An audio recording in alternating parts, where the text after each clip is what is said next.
Hello friends, welcome to NCERT ADS-Z। मैं हूं मनीष और आज देखने वाले हैं हम लोग जयशंकर प्रसाद की नाटकीय योगदान। ये जो क्वेश्चन है जो 2015 से 17 से 19 कह सकते हैं 2022 तक जिसका ग्रेजुएशन पूरा हुआ है और जिसको हिंदी इलेक्टिव जो एग्ज़ाम देना पड़ रहा है फिर से, तो अगर आप कोर में रखे होंगे तो हिंदी इलेक्टिव आपको एग्ज़ाम देना पड़ रहा है। उसके लिए जो क्वेश्चन हमारा दिया गया है, जो असाइनमेंट के क्वेश्चन है आपका, और असाइनमेंट के क्वेश्चन जो एग्जाम में पूछे भी जाते हैं, वो क्वेश्चन ये है कि हिंदी नाटक के विकास में जयशंकर प्रसाद की भूमिका का उल्लेख करें।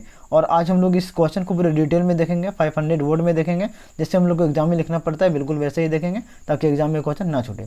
जयशंकर प्रसाद भारतीय साहित्य के उन महान कवियों में एक थे जिसके नाटक ने हिंदी नाट्य शास्त्र के विकास में बहुत महत्वपूर्ण भूमिका निभाई है, और उसके नाटक ने न सिर्फ लोकप्रियता हासिल किया बल्कि भारतीय नाट्य शास्त्र को जो कई नई दिशाएं दी और नाटक कला के क्षेत्र में नए मानचित्र का निर्माण किया है। जयशंकर प्रसाद का नाटक शकुंतला उनकी सबसे प्रसिद्ध और श्रेष्ठ रचना माना जाता है, और इस नाटक के माध्यम से उन्होंने कालिदास के संस्कृत नाटक अभिज्ञान शकुंतलम को हिंदी भाषा में प्रस्तुत किया है, और इस नाटक ने उन्हें राष्ट्रीय और अंतर्राष्ट्रीय स्तर पर मान्यता प्राप्त कराई और हिंदी नाटक के इतिहास में एक महत्वपूर्ण पड़ाव स्थापित किया।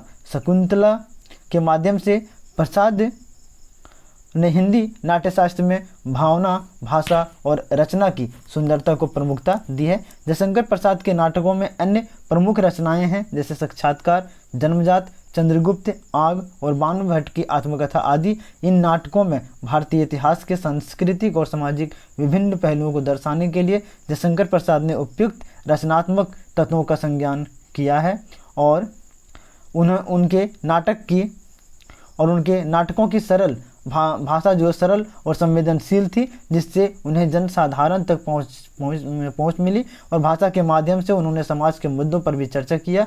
और जयशंकर प्रसाद के नाटक ने हिंदी नाट्य शास्त्र के विकास में एक सकारात्मक प्रभाव डाला और हिंदी नाटक को एक नई पहचान दिलाई, और उनकी रचनाएं आज भी हिंदी नाटक में महत्वपूर्ण स्थान रखती है और उन्हें हिंदी साहित्य के नाटकीय गौरव में आद किया जाता है।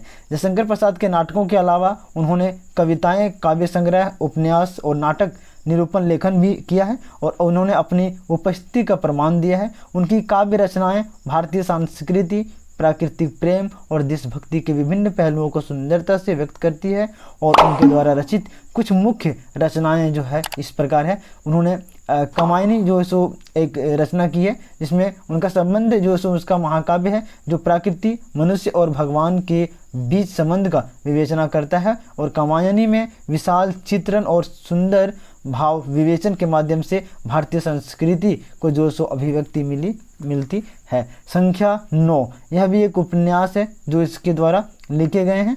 यह एक उपन्यास है जो नेताजी सुभाष चंद्र बोस की जीवनी और संघर्षों को बड़े ही संवेदनशील तरीके से लिखा गया है, और इस उपन्यास में राष्ट्रीय और सामाजिक मुद्दों पर जयशंकर प्रसाद ने अपनी प्रतिभा को प्रदर्शित किया है।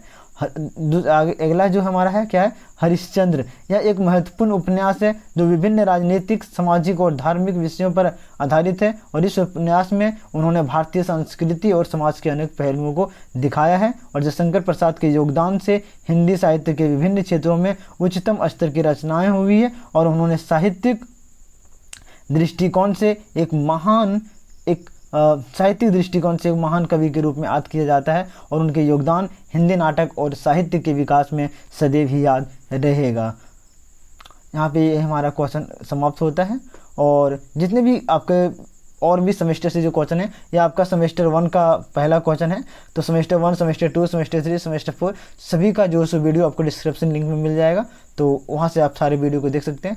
फिर मिलते हैं नेक्स्ट वीडियो में, तब तक के लिए धन्यवाद। और चैनल पर नए हैं तो चैनल को सब्सक्राइब कर लें ताकि आपके लिए, और अगर आपको कुछ सीखने को मिल रहा है, आपको कुछ आपके लिए उपयोगी हो रहा है, तो आप ज़रूर सब्सक्राइब कर लें। बाकी आप अपनी इच्छा अनुसार लाइक, शेयर और सब्सक्राइब कर सकते हैं। फिर मिलते हैं नेक्स्ट वीडियो में, तब तक के लिए धन्यवाद।